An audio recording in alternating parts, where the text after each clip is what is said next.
I think when I originally started thinking about careers, I wanted to do something in science. I thought about becoming a researcher, PhD, something in genetics, and I kind of went toward that path originally.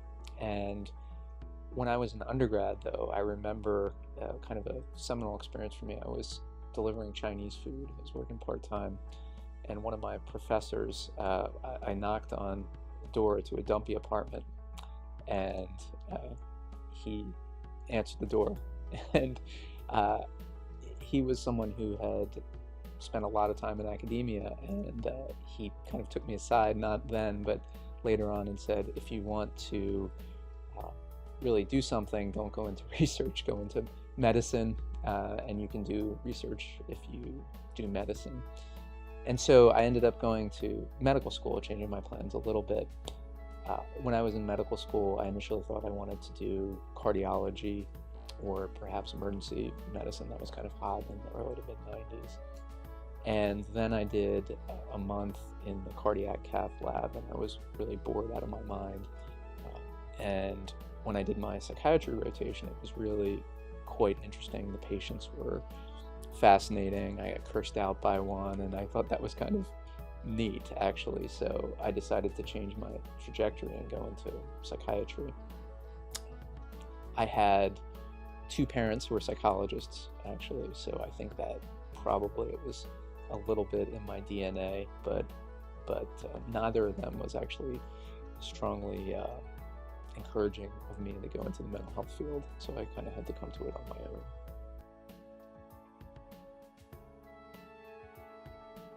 I'm a little bit unusual, or maybe not, in that I do two or three things.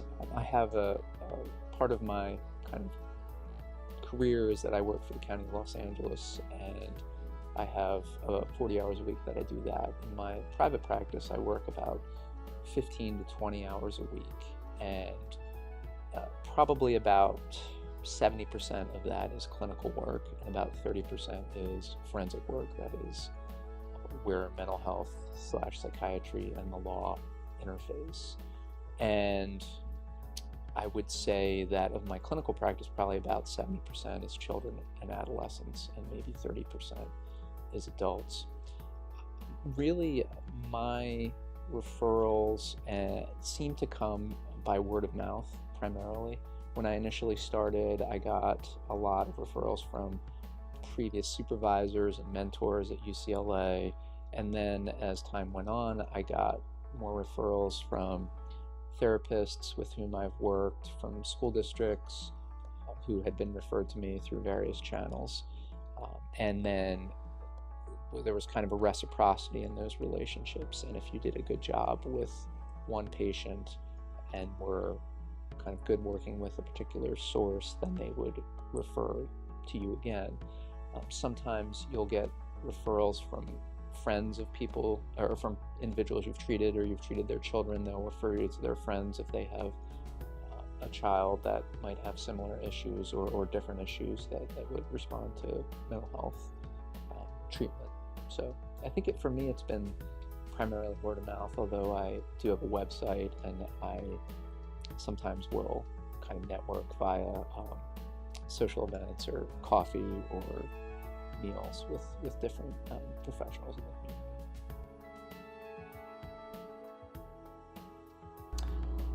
I think that psychiatry for me was a field that I chose because the brain was kind of the last unexplored territory in medicine, and we kind of knew how things work down to a cellular level for the heart, the kidney, but really the brain was a little bit more interesting and complex to me, and I thought it offered the most opportunity.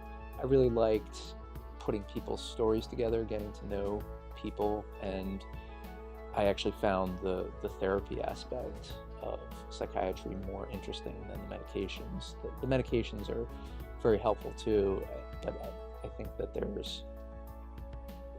you kind of learn those relatively quickly, and kind of the lab tests that you have to order, and how often you have to monitor someone, and how the dosing goes. So I think the therapy is more challenging in a lot of ways, in particular if you add other people to the mix, vis-a-vis, IEP or couples therapy or family therapy, things like that.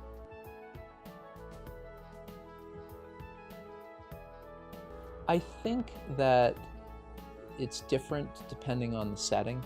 So if it's private practice, I think if I really improve a family's quality of life or an individual's quality of life and their ability to lead a happy and productive life and actually move on from me, I think that is really how I would define success in that setting. Similar things in my county job and in juvenile justice. Sometimes on an individual level, it's a little more challenging sometimes with lower socioeconomic status kids, but also on a systems level, trying to improve risk factors for kids for mental health or for delinquency or recidivism. And in a kind of teaching capacity, I think really getting success is getting the next generation of child psychiatrists or forensic psychiatrists interested in the topics and excited about them and involved in either forensic work, clinical work, organizational psychiatry, legislative advocacy, all those kind of things.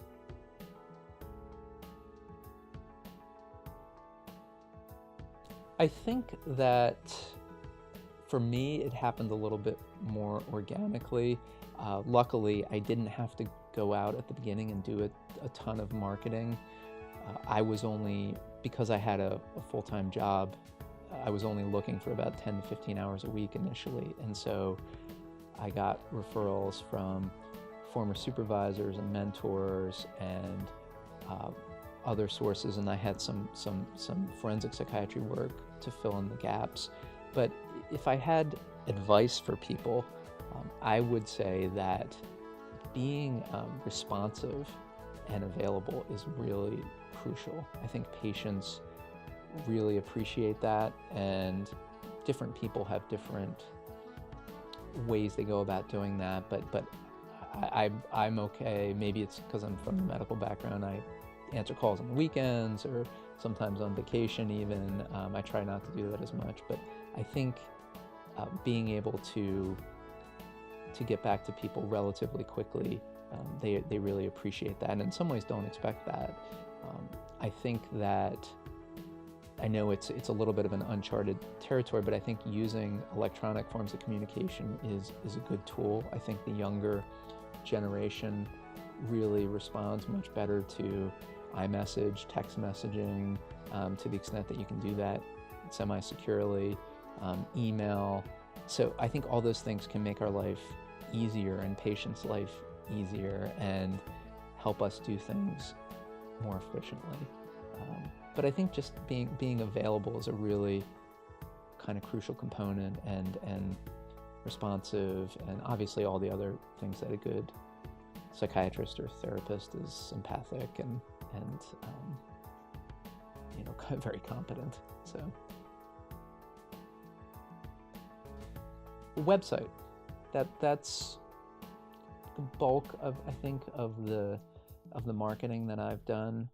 I have done occasionally talks for different professional groups.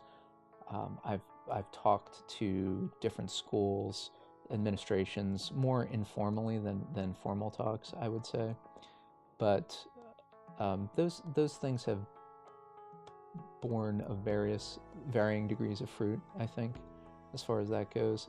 I do try to put a name to a face when I get a call from a therapist or some potential referral source, and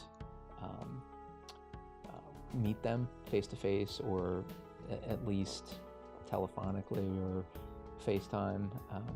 And I think the other thing as a psychiatrist that I would say, and I think this applies to therapists too, is that your colleagues really appreciate when you communicate with them and keep them in the loop about things, and are more likely to refer to you if they don't see you as kind of a black hole of information. So if there's good information exchange between a therapist and a psychiatrist, or therapists that are doing different types of work with the patient or family, I think that's really crucial as far as growing your practice and your reputation.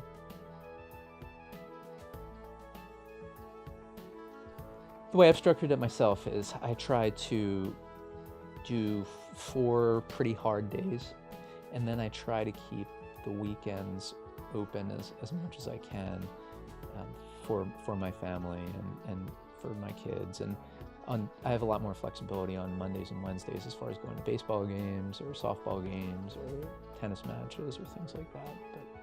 But it's a challenge, and I don't know that I have a great answer.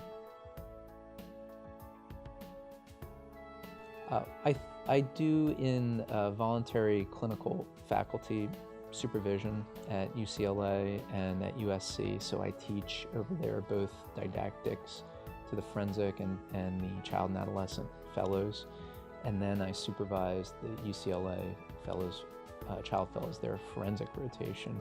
I'm pretty involved in my church. It's a First Presbyterian Church in Santa Monica. Used to be an elder there, but that was quite some time ago. And I'm also involved with an organization called South Central Scholars, which tries to identify bright kids, disadvantaged kids who are in South Central LA. And I've served as a mentor for 3 or 4 students in the past there.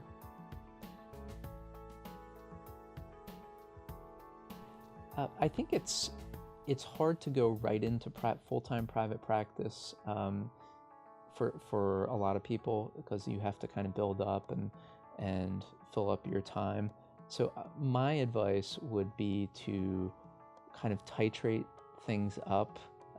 Start with a day job, and then if you can find an office space that you can share with somebody or sublet, start kind of ratcheting up your private practice. See what you're comfortable with, see how many hours you like doing it. I initially thought that I was going to only do the county temporarily until I got up to 35, 40 hours a week of private practice, but I found out that I really liked it, and I like 15 to 20 hours a week of private practice. Some people like 35 or 40, so I think that gives you the flexibility to balance that and kind of meet your financial commitments. I think the other thing to think about with private practice versus some kind of employment situation is you should look at the benefits and the retirement and things like that, and balance those things, and think about the fact that you will, if you kind of go full-time private practice, you're going to have to be doing all those things yourself through your SEP IRA or your own pension plan and things like that. So I think that personally I like variety, and I like doing a lot of different types of things, like teaching, forensic work, administrative, clinical practice. Some people are different, but I think it keeps it fresh for me and helps prevent me from getting burned out too much.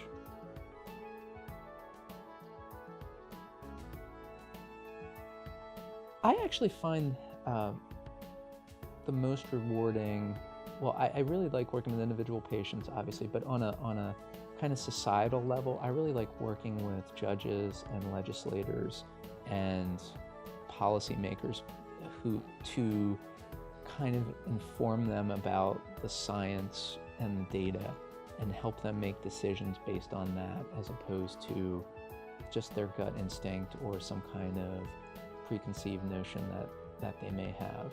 And it's kind of neat to be able to make a difference on that level and to see it kind of play out. So for me, I think that's really rewarding. But it's very different than having that kind of one-on-one interaction and really seeing a kid's life really turn around when he gets treated appropriately, or the proper things get implemented and the parents are really thankful. And so I like having both of those.